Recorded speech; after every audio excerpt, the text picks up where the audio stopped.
Fruit tree guilds are one of the coolest concepts in permaculture.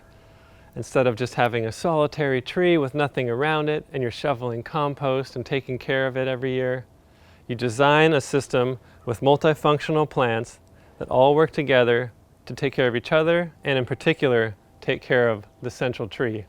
There are several categories of plants you need to check off when you're doing your plant guild. This is called your guild build. First, you start with the keystone species. Right here we have a Jana gold apple tree. It's just 3 years old.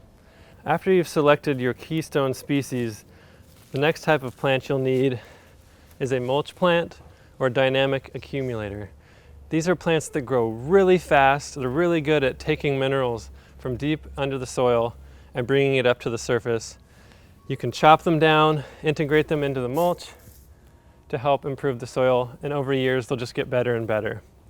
So in this guild we have comfrey, the poster plant of permaculture.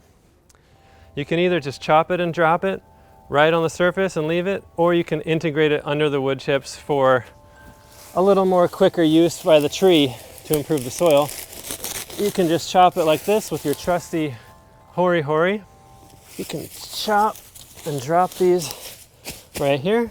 Maybe integrate them with the wood chips a little bit. Water them in maybe. Doesn't have to be perfect. And that will start improving the soil. And over the years, it'll just get better and better. And this comfrey will just come back in a few weeks. You can do it again. The next thing you need are plants that attract beneficial insects and pollinators. In this guild, we have several types of lavender. We have this calandrinia, which the bees seem to love. We have salvias, and they are flowering at the same time that this apple tree is flowering, which is bringing the bees in at just the right time. And it looks like we're already getting really good fruit set on this apple tree.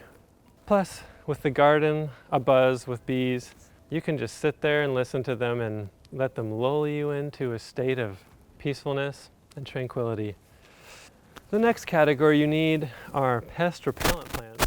We have this Tulbagia wild garlic here, and there's some sweet alyssum. We might need more over time, but so far we don't really have that many pests, so it's not really a problem. We could plant other types of garlic here and there to fill in the gaps, and that could work as well. The next category of plant is the category that gets permaculturists so excited they can hardly contain themselves. These are nitrogen-fixing plants. And typically you might plant a winter cover crop of beans and peas and vetch, and then chop it into the soil, and that's great as well. But as permaculturists, you want to try to move towards more perennial species that create a more long-term, diverse landscape. And so we have lupin here, which is going to help fix nitrogen.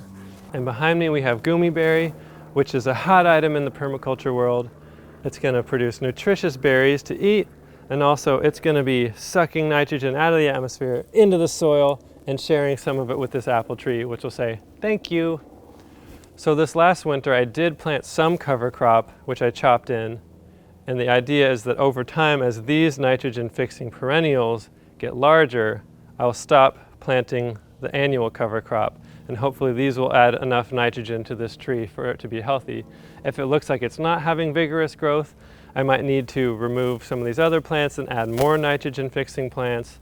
That's kind of a state of revision that you're also going to need to do with your guilds. You observe them over time, tweak them here and there. That's just part of good design. Now at the edge of this guild is a category of plant that's not really usually spoken about in plant guilds.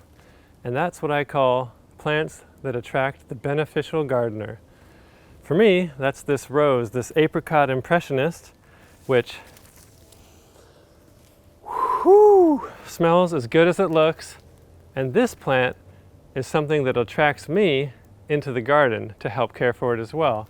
I might be cooped up in the house and I catch a glimpse of this rose outside the kitchen window and I think, maybe I should go out and have another whiff of that intoxicating brew.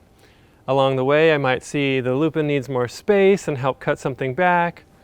I may see that the tree could use a little boost of nitrogen, have a quick pee, make my way to the rose where I'm rewarded with this otherworldly scent.